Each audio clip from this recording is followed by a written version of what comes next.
withdrawing on this timeline. They wanted you to keep about 2,500 troops. The president said, no, they didn't. It was split. That wasn't true. That wasn't true. It was split. I think that's a pretty key part of that phrasing there. Later on, George Stephanopoulos said, so no one told your military advisors, did not tell you, quote, no, we should just keep 2,500 troops. It's been a stable situation for the last several years.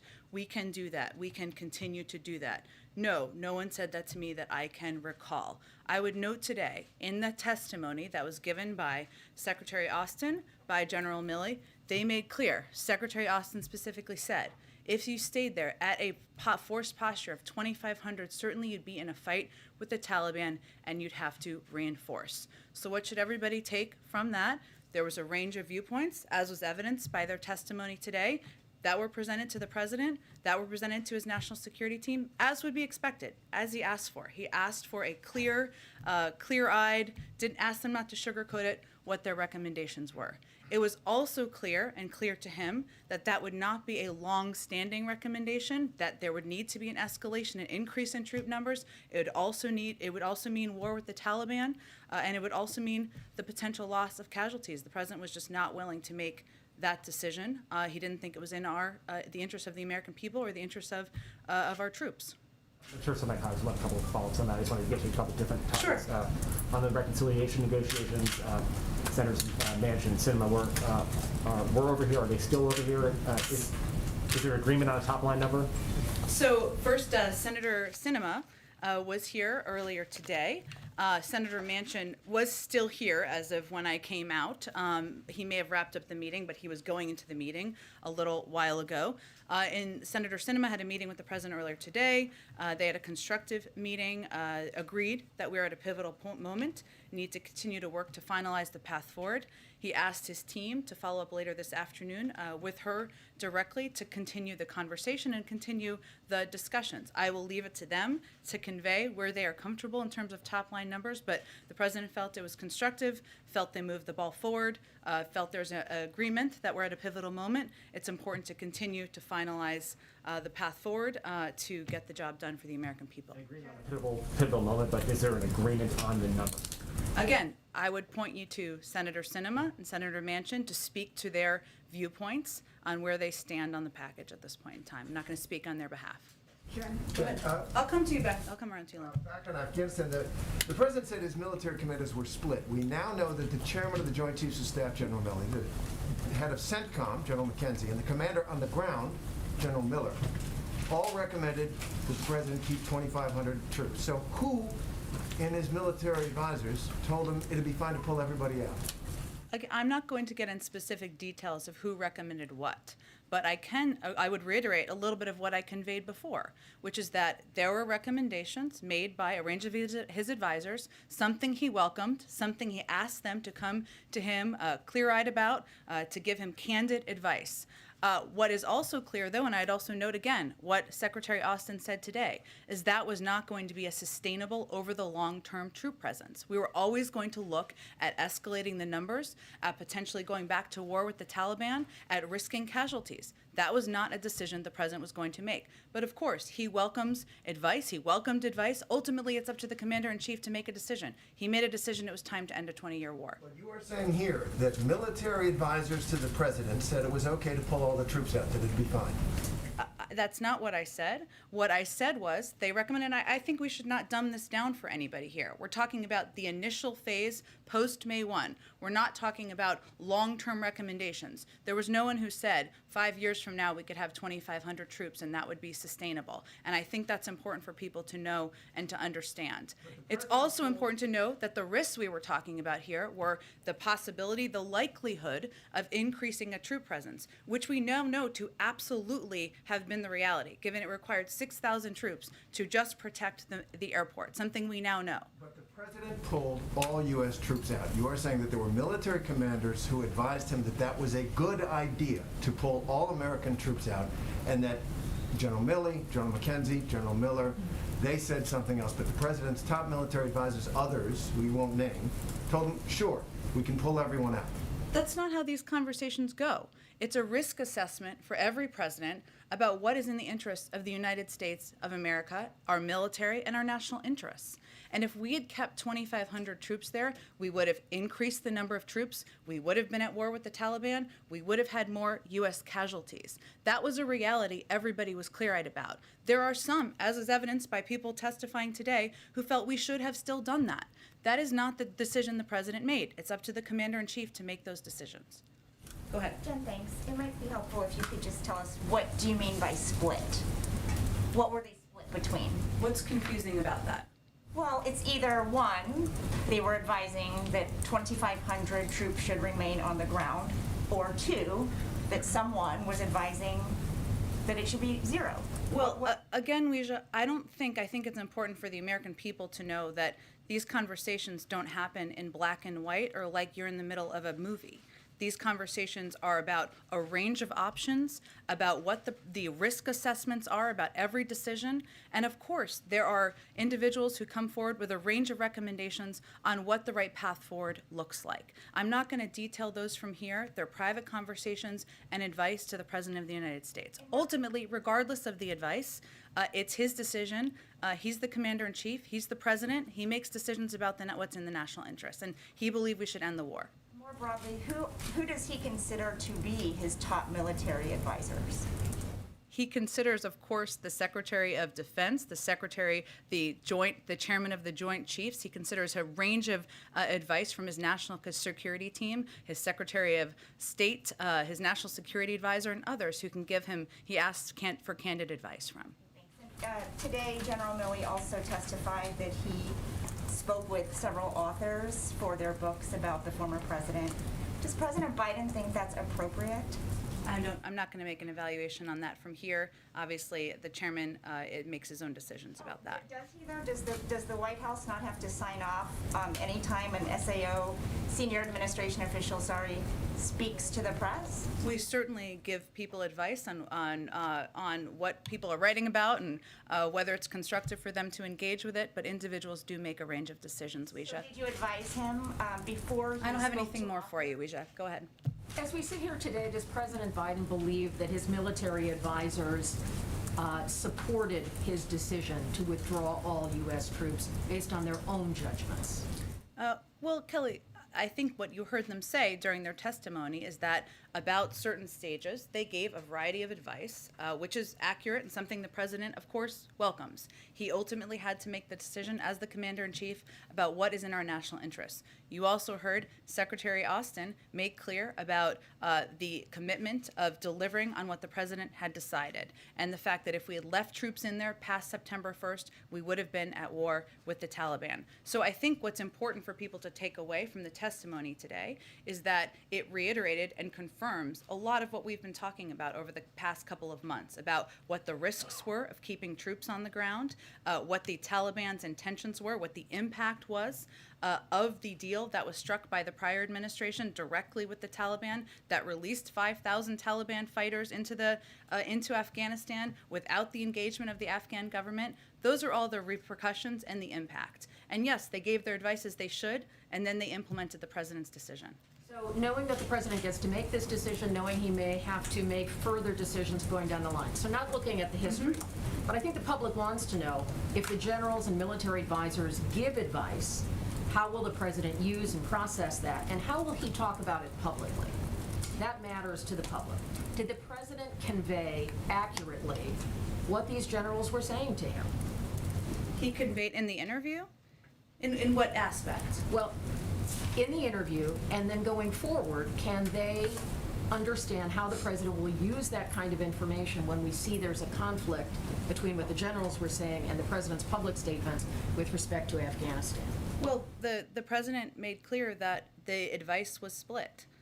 He didn't outline what every individual conveyed to him in private advice is I don't think anyone in the American public would expect. Obviously, they're testifying before Congress today. They're answering questions accurately. They're providing more detail on their advice, as they should. That's how that process works, and as they should. I think what the American people should know is the president is always going to welcome a range of advice. He asks for candor. He asks for directness. And in any scenario, he's not looking for a bunch of yes men and women. And what that means is that ultimately, he's going to have to make the decision about what's in the best interest of the United States. If there's conflicting advice given, by necessity, some people's advice will not be taken. Go ahead. So what is the White House's reaction to some other aspects of General Milley's testimony? He said, among other things, that it was a mistake for two successive American presidents to have a date-based or date-certain withdrawal, that it ought to be conditions-based. He also indicated in his testimony that the idea of the U.S. credibility would be damaged would be a word that should be looked at. What's the White House's response to those aspects of his testimony today? Well, first I would say that Secretary Austin spoke directly about our credibility in the world during the same testimony, and he said our credibility remains solid and people place great trust and confidence in America. And what we also look at is the fact that the NATO Secretary General has affirmed that our allies were consulted on the president's decisions. We communicated to the Afghans and to our allies. And since the time of the withdrawal, we worked to get 100 countries together to unite in an effort to make clear that the international community's expectations, what they are of the Taliban-led government. That shows the United States still has power, still has trust, still has partnerships in the world, even as it relates to Afghanistan. What was the first part of your question? So General Milley specifically said that he believed that it was a mistake for there to be date-certain withdrawals versus conditions-based. He said that was a lesson he learned. Does the president agree with that? Does this White House acknowledge that it was a mistake? And is there any, not to say second-guessing, but is there any thought that perhaps a mistake was made? In which piece? When did we set a deadline for withdrawal? You're talking about September 1st? The general said that the two successive American presidents made the mistake of setting dates. So this president had first September 11th, and then he adjusted to August 31st. General Milley indicated that was a mistake. Well, to be clear, we had a May 1st timeline with no plan. We had a deadline and no plan for withdrawal that we walked into when the president was inaugurated and took office. The September 1st timeline was based on the recommendations of the military on the timeline needed to operationally, effectively, and safely withdraw our troops once the president made the decision to withdraw our troops. So it's not the same thing. I do want to ask you one more question. General Milley also said that he wasn't asked about whether to keep troops on the ground until August 25th. Is that true? Say that one more time. Well, General Milley said he wasn't asked by the president whether to keep troops on the ground until August 25th. Past September 1st? Past September 1st? I suppose that was the question, but can you confirm? Well, the context of that's pretty important, isn't it? Sure. So what more context can you add? Well, I'm saying that because when you say August 25th, people would infer that to mean that he wasn't asked for his point of view on what our approach should be until then. That's not accurate. There were ongoing daily discussions in the Situation Room where the president asked for advice, for viewpoints from the military, from his national security team about how we should proceed as it related to August 31st. That's no secret. We made that clear certainly at the time. I'd also note that during the testimony, General Milley also made clear that we would have gone to the war with the Taliban had we not withdrawn before by September 1st. That was also advice he gave privately. Go ahead. Thank you, Jen. A quick question on energy crisis. Oil prices have reached $80 a barrel, first time in 3 years. There is an energy crisis underway. China, UK, Europe. We understand from the White House that you are monitoring the situation, but what in the near term is the White House doing to ease pressure on the market? Are there any conversations that you are having with OPEC or you're planning to have with OPEC that you can tell us a little bit more about? And we also know that Jake Sullivan is in Saudi. He's planning to meet with MBS, although that is about Yemen. Does he plan to bring this up during that meeting? Well, we continue to speak to international partners, including OPEC on the importance of competitive markets and setting prices and doing more to support the recovery. We're obviously monitoring, as you've already alluded to, and I would note that last month our NEC Director Brian Deist also sent a letter to FTC Chair Lena Khan asking the FTC to use all of its available tools to monitor U.S. gasoline market and address any illegal conduct that might be contributing to price increases. The FTC responded, committing to take specific actions to identify, deter, and investigate. I'd also note that Jake Sullivan also put out a statement at the time, which you referred to. The engagements he has in the Middle East and with the Saudis, that specifically the meetings with the Saudis, are really focused on Yemen. Our envoy is participating and a part of those conversations. That's really the focus. So I don't have a further readout beyond that at this point about how the conversations have gone. Obviously, our national security advisor has been deeply engaged, but that's not the focus or the purpose of his trip. And specifically in terms of sort of regulatory action from the FTC, that is obviously going to take some time, but the pressure on the market is building up right now. I mean, are there perhaps any, again, conversations on, reaching out to the emergency stockpile to, ease some pressure on the market? Is there anything being done in the near term? I don't have anything in the near term to preview for you. Obviously, that's up to the FTC in terms of their timeline, but I would assure you we're not only engaged with OPEC, we're looking at every means we have to lower gas prices, but I don't have, or address the cost of oil, I should say, but I don't have anything else to preview for you. And a question quickly on Senator Warren's comment on the Fed chair. She said she will not support his reappointment. She said he's a dangerous man who's harmed the country's banking industry. Does the White House have a comment on that, and where is the president with his decision on reappointing a Fed chair? I understand the interest. I don't have anything on personnel announcements to make, and nothing further on Senator Warren's comments. Go ahead. One Milley question and a couple on the agenda. Sure. General Milley was asked if he echoed the president's term using extraordinary success for what transpired in August, and Milley said it was a logistical success but a strategic failure. I think those are two different things. Is that kind of an accurate assessment in your guys' view of what transpired in August? Well, he later made clear and clarified that he was referring to the 20-year war as a strategic failure. And of course, the president agrees we were there for far too long. We should have withdrawn sooner, and that it was a war that was long overdue to come to an end. A couple on the domestic agenda. I understand what you're saying about asking Senators Sinema and Manchin, but a lot of Democrats on the Hill want the president to press for that top line. I think that's crucial to the Thursday vote. Was that his intent today? Because that seemed to be the view on the Hill of what he was trying to do with these meetings today. Well, I can assure you that when he has conversations, they're quite candid, they're direct, and he's had a long relationship, a good relationship with Senator Sinema, as he has had with Senator Manchin, who he has been meeting with. I'm not sure if the meeting has ended yet, but I'm going to keep those private. And we're obviously at a very sensitive time right now in these discussions, a pivotal time in these discussions, and I understand the interest, but I'm going to try not to say anything that gets me fired today. I enjoy speaking with you all so much every day. Just one more, and I'm not trying to be clever here. Speaker No, go ahead. Pelosi wrote in a letter to a dear colleague letter today. It said, as I write this, negotiations are being led by President Biden to advance his agenda.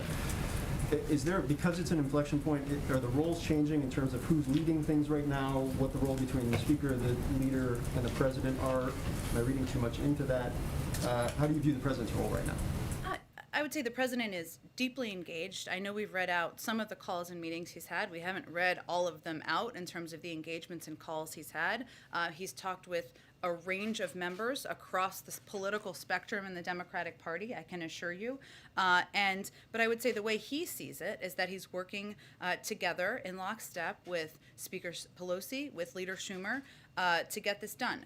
They are all clear-headed. I know I said this yesterday, but it's worth repeating about the challenges of what we were pressing to achieve this week. As you all know, he spoke with them last night. He will continue to remain closely engaged with them. And so he's working, I would say, in lockstep in partnership with the speaker and the leader. Go ahead.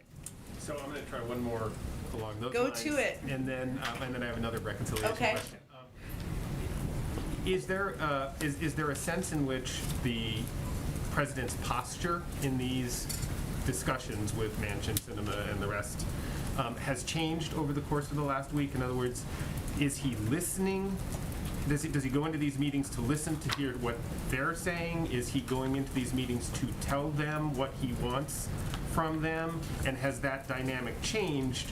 And in the sense of him being more forceful about what he wants to achieve in these negotiations and discussions because we're coming up against that deadline. So, Again. wasn't that a better way to try to That do was that? good. That was good, Mike. You led me down a rabbit hole there. Look, I think these are a discussion. These meetings. The president, as you all know, was in the Senate for 36 years. He didn't want any president to tell him what to do. He's not going to tell anyone what to do. He is going to have a discussion, have an engagement. Those can be direct. Those can be candid. Those can be straightforward. And as I noted earlier on, this is clearly a pivotal moment. This is clearly a sensitive time. And there was agreement, which is a good sign, that we need to press forward and work to get these packages across the finish line. That's a good thing. But I'm going to keep the tone and tenor and flow of who had more words in the meetings private at this point in time. Okay, one more question on the reconciliation package. You guys have made a lot of the administration officials have made a lot about the idea that the cost of the program is zero, and by that I expect you mean net zero to the Treasury once you sort of take into account the money that's raised versus the money that's spent, correct? Yes, it doesn't. I know none of us are mathematicians, otherwise we wouldn't be here. But yes, of the investments that were proposed, including tax cuts and the pay-fors, including making the tax system more fair, zero. Okay. But do you guys acknowledge the sort of broader truth that it's not that it does cost somebody, right? That the cost of the investments that the president wants to make they're not simply a free lunch, right? Whether they're going to cost people who smoke cigarettes, or they're going to cost business people, or they're going to cost companies, or they're going to cost rich people. Like, the cost of what the president wants to do over the course of the next decade and beyond falls on somebody, right? But there's a clear difference between what we're talking about as it relates to taxpayer funds, right, or funding that or lead to our debt, right, which I know a lot of Republicans are supposedly concerned about, and asking businesses. 50 of the top companies last year in 2020 paid not $1 in taxes. A lot of high-income high-income individuals pay lower tax rates than nurses and teachers. Nobody thinks that's fair. Yes, we're asking them to pay more. Yes, so it will cost them more.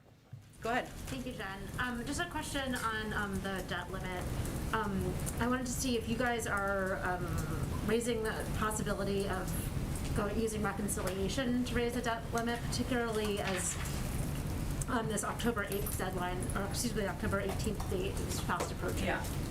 So we obviously wanted to do this in a bipartisan fashion, as we've talked about quite a bit in here. It's a shared responsibility. It's been done 80 times in a bipartisan manner in the past. And now Leader Schumer wants Democrats to be able to do it alone if Republicans refuse to help. So that's really what is being pursued at this point in time. In terms of the mechanisms of that, I'd certainly point you to Leader Schumer's office. It's also our hope that if Senator McConnell isn't going to help us avoid a default and a shutdown, at least he'll get out of the way and let Democrats do it alone so we can avoid a default. And right now that question remains up in the air. Is one other option to get rid of the filibuster to do this? I mean, without a filibuster, it would be much easier for Democrats to do that. I certainly understand the question, the interest, but the president's position has not changed on that. Go ahead. Thanks, Jen. I have a question about the not raising taxes on people who make over $400,000, make under $400,000. Would a carbon tax violate that rule, or would there be some way with a rebate, something like that, to make it okay with your criteria? Well, so on the carbon tax, first let me just say that there are a lot of ideas being debated. President has asked members to submit their own proposals, including on critical issues like how to address the crisis of climate change. So I just throw that out there because there's a lot of revenue raisers and a lot of options that are out there. Obviously, the president put forward his own plan for addressing climate change that doesn't involve a corporate carbon fee. But as you can see from the corporate polluter fee embraced in the bipartisan infrastructure deal, polluter fees on corporations do not conflict with the $400,000 pledge. So in our view, that would be one way. But again, there's a range of revenue raisers and options on the table. The president didn't propose this one. They're looking at a range of options. And obviously, we're at a pivotal moment, as we've said. Go ahead, Jackie. Thanks, Jen. On reconciliation, one more. Has the president given a top-line number to members of Congress that he would accept that's less than $3.5 trillion? The president always knew it would be a compromise. That's why he's been engaging with and listening to a range of members on their points of view. Some have expressed publicly that they're not comfortable with 3.5, even though costs $0. But I'm not going to speak on their behalf of what they're advocating or negotiating with each other. The president's just looking to unite the party to get across the finish line. Sounds like he has given a number then. No, I wouldn't say that. I would say he is hearing from a range of members on what they're comfortable with. That's part of the discussions right now. And then President Obama said on ABC about the border. President Obama or President Biden? President Obama. Okay. On ABC said immigration is tough. This was an interview that aired on Good Morning America. Got it. Yes. Immigration is tough. It has always been because on one hand, I think we're naturally a people that wants to help others. At the same time, we're a nation state. We have borders. The idea that we can just have open borders is something that, as a practical matter, is unsustainable. Does President Biden agree with President Obama that open borders is unsustainable? We don't have open borders. So yes, he agrees. And then did the White House have any discussions with ABC or President Obama about the content of that interview? Not that I'm aware of. Obviously, the current president, the former president, are friends, and they engage on a regular basis, but I'm not aware of any conversations about And it. then I wanted to ask about Secretary Mayorkas yesterday. He said that the administration is continuing to message to the diaspora community that migrants should not take the journey, but he also said in the same sentence that the now 13,000 who've been released into the U.S. Is an appropriate figure and a function of our operational capacity. How should migrants hear both of those messages at the same time and not think that they should come and expect the same treatment? Well, by the same treatment, the 13,000 or 12,000 individuals we're talking about here are put into immigration proceedings, right? When they're put into immigration proceedings, it does not mean they get to stay in the United States. There are some exceptions, as the Secretary spoke about when he was here on Friday, to Title 42, which we're still continuing to administer. That includes if you are, if individuals have immediate health concerns, if they are expressing fear, and these are considered, and they are as a part of our immigration proceedings and our immigration process. But when they go into immigration proceedings, they are given a notice to appear. Many have ankle bracelets. Their biometric data is taken, and they are expected to appear back in immigration court. So it is not accurate to suggest, or for anyone who is contemplating coming to the border, to think that they are going to come to the border and be allowed to stay long-term in the United States. There's an immigration process, immigration proceedings. Of course, people get their day in court, but they are arbitrary. They go through that process. These cases are taking 2.5 years on average. I mean, to people living in conditions that they're trying to flee, that is long-term. Well, I would say first that we are still applying Title 42. We are still sending people away at the border. And again, individuals who come, who do meet any of those criteria, go through an immigration process, immigration proceedings. But some of those conditions are being in ICE detention facilities. Some of those conditions are being secured with ankle bracelets, or giving their biometric data. It's not an easy process or an easy system, and absolutely nothing is guaranteed. It has to go through our own immigration process. But again, our system is broken, needs to be fixed. That's what we'd love to work with Republicans on. Is the administration doing anything to prepare for this second group that we're now expecting on the southern border within the next month or so? There have been reports that the numbers could be between 15,000 and 20,000 more migrants. We're continuing to apply Title 42 at the border. We are continuing to convey through a range of means, communicating directly with people through paid media and otherwise. This is not the time to come. I would note that while there are a number of people who are in the immigration proceedings process, there are also thousands of people who went back across the border when they realized they could not stay here and could not stay in the camp and would not be able to stay in the United States. So there are some deterrence mechanisms that have been put in place. Obviously, our Department of Homeland Security continues to prepare in any scenario as we look to migrants coming to approach the border. Go ahead, Lynn. Actually, Obama gave that interview in connection with his being in Chicago today for the ceremonial groundbreaking of his presidential son, which goes back to your origin story that lands you here. My question is about President Biden in Chicago tomorrow. Sure. I need some details, which you haven't given out, what you want to do for the business vaccination event that you want to do. A source says to me you're going to also go to suburban Chicago. I need some more information on that. And since you have so many options and where to go around the nation to promote your policies, why in specifics did you pick Chicago? And you know I don't want a general answer. Okay, Lynn, always a pleasure to see you. Lynn, so we will get you absolutely all the details on the business in intricate detail, and everyone here who wants that detail, we will give it to them as well. He is going to Chicago because he wants to lift up and communicate, not to the people of Chicago, but the people of the country about the effectiveness of vaccine mandates, how they can work for businesses, how they can make workplaces safer, and how they can be constructive to our economy. This is a place where we've identified some options to do exactly that, so that's why he's headed to Chicago tomorrow. But that doesn't tell me why he picked Chicago. There are other places that could maybe do that. And then what about this, whatever he's going to do in the suburban style, the source tells me about? I promise you we will get you details. It will not be generic. We will get you details after the briefing. Even as we speak, check your email. We'll see if we can get you details while we're talking here. Go ahead, Sabrina. Thank you. Does the White House support Speaker Pelosi's decision to hold a vote on infrastructure without also doing reconciliation in tandem? Well, let me be clear. The president is committed to getting both pieces of legislation passed and across the finish line, as is Speaker Pelosi, as is Leader Schumer. We are working in lockstep to get both of those pieces of legislation done. One is absolutely not being dropped. Anyone who thinks that, that's not true or accurate. We certainly trust the Speaker. We trust Leader Schumer, and we're obviously, the president is playing his role on getting these pieces across the finish line. What is President Biden's message to House progressives who are threatening to vote the infrastructure bill down on Thursday, and is he planning to speak directly with progressives this week? As I just noted, he's spoken with a range of Democrats from different parts of the party. He has, and he will continue to.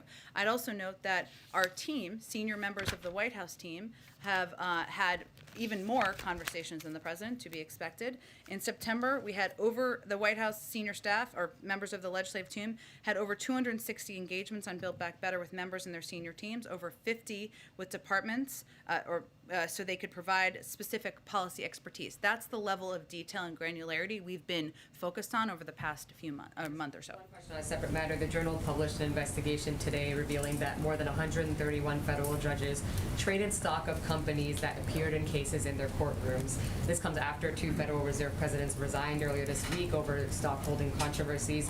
What is President Biden's position on federal judges, Federal Reserve officials, members of Congress, and other officials in the administration owning and trading shares of companies that could appear before them in official capacity?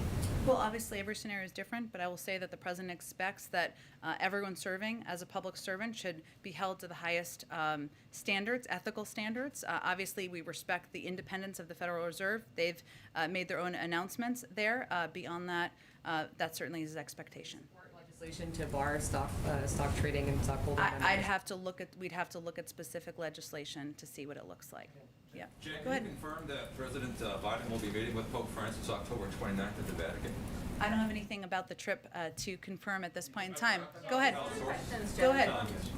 Lots of people have different sources. I have nothing yet on the trip. As soon as we have it, I promise we'll share it with all of you. Go ahead. Thank you so much. How important is getting the reconciliation package to the president's credibility as he goes into Glasgow? And if he doesn't get the deal made, will the U.S. be able to get other countries to believe our commitments and make serious ones of their own? Well, As you know, former Secretary Kerry, members of our climate team, members of our national security team have been working around the clock to secure commitments as we lead up to Glasgow. I think the president's record and his commitment on climate is evident to the global community. He rejoined the Paris Climate Agreement. He took steps himself through his own executive authorities to put in place climate-friendly actions, including as it relates to the auto industry. He's been an advocate and the author of, or I shouldn't say, well, the author of the ideas, the bold ideas in the Build Back Better agenda. So I can't speak to how other countries will assess, but I can convey that his record is clear. Addressing the climate crisis is a top and front and center of his agenda. He conveys that to world leaders, and that's certainly something that former Secretary Kerry, our climate envoy, and others are conveying in their conversations leading up to Glasgow. And just one more question. Has President Biden been too passive in dealing with Congress on some key matters? You know, today we saw Senator Warren turning against Powell. Some Democrats are criticizing him over not being involved enough in the debt ceiling and infrastructure talks. Has the president thought about staying far enough ahead of these issues to keep them from blowing up among Democrats? I'm not sure that's a criticism in terms of him not being engaged enough. That's actually coming from members, but you can tell me if you have members who have said that. Debbie Dingell said it yesterday. That he's not engaged in getting the Build Back Better agenda passed. Said that she wanted him to take a more aggressive stance. In what way did she say? I didn't see her comments. I don't have the transcript in front of me. Okay, look, I would say, as I just conveyed, the president, our senior members of his White House team had over 260 engagements on Build Back Better. We've done 50 briefings with different departments on policy components. The president proposed the entirety of this agenda. These are based on his bold and ambitious ideas, and he has had hosted a range of meetings here, gone across the country and communicated about his agenda. So I would say that he knows pretty well how to get legislation passed and through. Sometimes that means private conversations. Sometimes it means private meetings. Sometimes it means public speeches. And obviously the proof will be in the pudding if we get the legislation passed. Go ahead. Hi, Jen. Just two questions about immigration. First, the state of Florida, as you're probably aware, announced a lawsuit today that it's filing. Governor DeSantis also issued an executive order in which he tells Florida agencies that they shouldn't be, quote, aiding or abetting the federal government when it comes to what they're saying is a violation of U.S. immigration policy. Does the White House have a response to that lawsuit? I haven't seen details of the lawsuit. It's about immigration, it sounds like. They're saying that the rules at the border aren't being enforced, that the administration is. I haven't seen details of the lawsuit. What I will say is that any Republican or any member who wants to have a constructive conversation about solutions to addressing what we all agree is not a long-term, sustainable, operational, or moral approach to immigration, we're happy to have that conversation. And then on a related point, Secretary Blinken met with the Dominican Foreign Minister today. Obviously, DR officials have been talking about their concerns about the international community needing to play a more active role in stabilizing Haiti. Does Secretary Blinken agree that there needs to be more international cooperation? I think the State Department is going to have the best readout of that meeting and more details than I would have. Simon, go ahead. Thank you. I have a couple of questions on Ethiopia and then Zambia and Afghanistan. On Ethiopia, it's been 11 days since the president authorized sanctions to be used against those undermining peace in Ethiopia. And nothing seems to have changed until now. Does the president have a deadline? Does he expect anything to happen for the sanction to go into effect? So for people who are not following this as closely, because we haven't talked about this a lot in here, so on September 17th, President Biden signed an executive order establishing a new sanctions regime to help push for a resolution of the ongoing crisis in northern Ethiopia.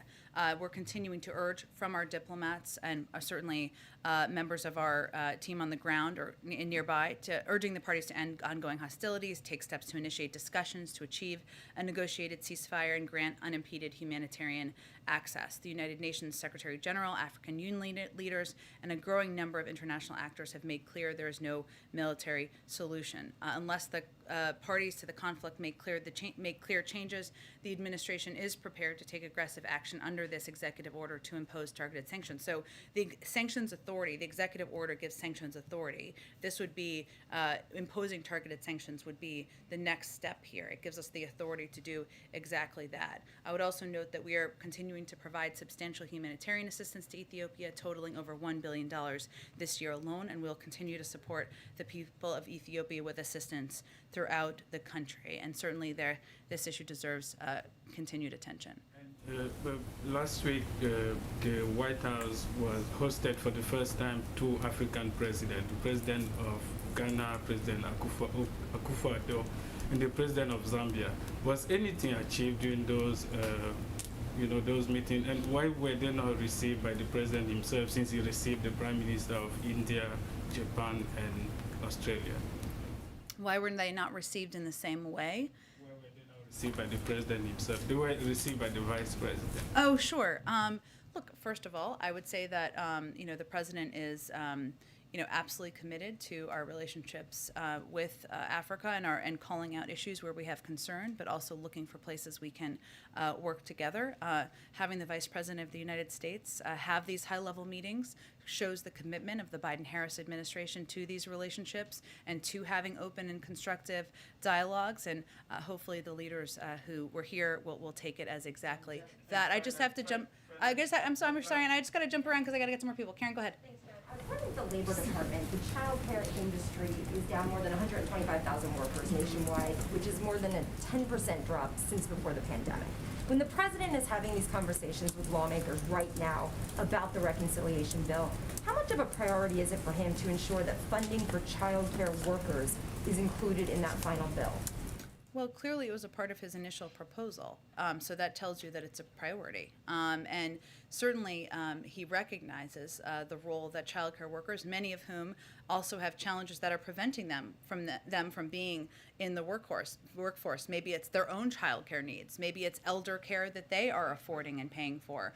And there are a range of impacts that all of these components have on the reduction of childcare workers, I would say. Also fear of COVID and fear of not being safe in workplaces. So I'm not going to prioritize from here as the bill, as discussions are ongoing, but certainly it was a priority to the president given it was his initial proposal. And there are many advocates on Capitol Hill and in the American public for this as well. In terms of impact, as you just said, just since June, there's been more than 10,000 childcare workers who've left the industry, and many are taking jobs that have higher increasing wages. Mm-hmm. How quickly could the Build Back Better agenda have an impact? How quickly could funding potentially reverse this trend we're seeing?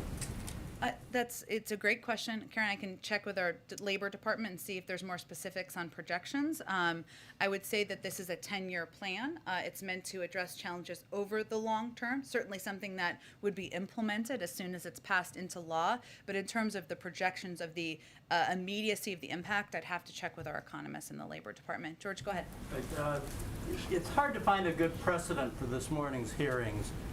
Given the importance of civilian control of the military, are you at all uncomfortable with the generals testifying so openly and candidly about their advice to the president or disagreements with the president? We aren't. We feel this is a part of democracy. The president values the candid advice of the secretary, of the Joint Chiefs, and of his military advisors, as well as members of his national security team. It doesn't mean he agrees always with every component and every element of his advice, but he welcomes the candor, he welcomes the debate, and that's the kind of president that he will continue to be. Go ahead. Yeah, I wanted to follow up actually on this question. Lieutenant Colonel Stuart Scheller, a Marine officer who questioned the withdrawal and questioned essentially the commander-in-chief, has been put in jail.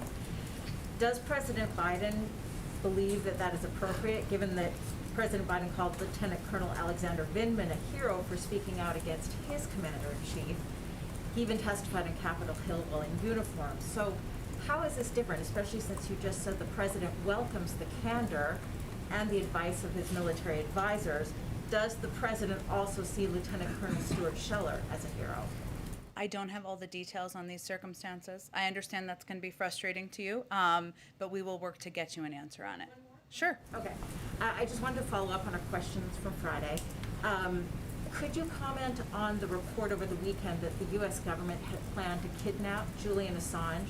How concerned is the White House about these reports? Is it going to investigate them? And Edward Snowden tweeted about this, saying, maybe after the story that the government literally plotted to murder Assange, this White House will finally stop stonewalling the press pool over the dubious charges against Assange, the single biggest press freedom case in the United States. Can you respond? I would say I would point you to the Department of Justice about espionage charges, and I would point you to the CIA about the other report you asked about. Go ahead. With respect to press freedom? I think I spoke to that on Friday. Go ahead. Thank you, Jen. The president has not shied away from the historical implications of leaving Afghanistan. He's noted that it was time to end a 20-year war. He has said that he is not going to pass this war on to a fifth president. So given that he understands the gravity and he has framed it in the historical context, I know that you said you're not going to detail private conversations, but can you give us a little bit more of an explanation as to why not? Doesn't the American public, given the historical gravity of that decision, don't they deserve to know who was advising the president, who was on the other side of that argument about leaving troops in Afghanistan? I would say first that what the American public can know and understand is that the president will welcome and take and ask for and push for a range of opinions on every national security decision that he makes. And we're not going to detail those private discussions, private decisions that happen in the Situation Room for the public. What the president has also been very candid and clear about, and will continue to be, and you outlined much of this, is why he made the decision that he made. And even as it relates to the recommendation on 2,500, it's also important for the American public to understand that was not going to be a sustainable number over the long term. And what the decision he was making was about was not sending their daughters, their sons, their grandchildren back to fight a war that the Afghans would not fight themselves. And it was about a phase, not a long-term recommendation. Follow-ups. Yesterday I asked you about the Uyghur Forced Labor Prevention Act, Yeah. which sailed through the Senate with bipartisan support. Can you tell us where the president stands on that legislation? And then another follow-up, you mentioned the monitoring devices, such as ankle bracelets and biometrics, that some of these folks are being outfitted with as they await their court date. Is there a percentage that you can tell us about how many folks have, been issued that biometric? That's part of the process. Can you tell us how many have been already issued that, or is that happening later? Biometric that's required as it relates to putting people back into the immigration proceedings. The Department of Homeland Security can give you the rundown, but that's part of the standard process. And then the weird. Sure. We, of course, the president has, of course, expressed concern, as you know, in the past about the treatment of Uyghurs, has, of course, raised that as it has been raised directly with the Chinese. As it relates to the legislation, we don't have a position at this point in time on this particular piece of legislation. It does include, but I will note that we have implemented concrete measures to promote accountability for individuals and entities implicated in human rights abuses and atrocities in Xinjiang. This includes steps we've taken on our own, I should say: visa restrictions, global Magnitsky and financial sanctions, export controls, import restrictions, the release of a business advisory, and committed to taking action to ensure all global supply chains are free from the use of forced labor at the G7. I know it's passed the Senate, but I don't think it has moved in the House at this point in time, the status. Thank you. Jen, can I have a quick Okay, thanks follow-up on everyone. Afghanistan? All right, have a great day. I'll see you tomorrow. Or later this afternoon, whatever.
changed the rules in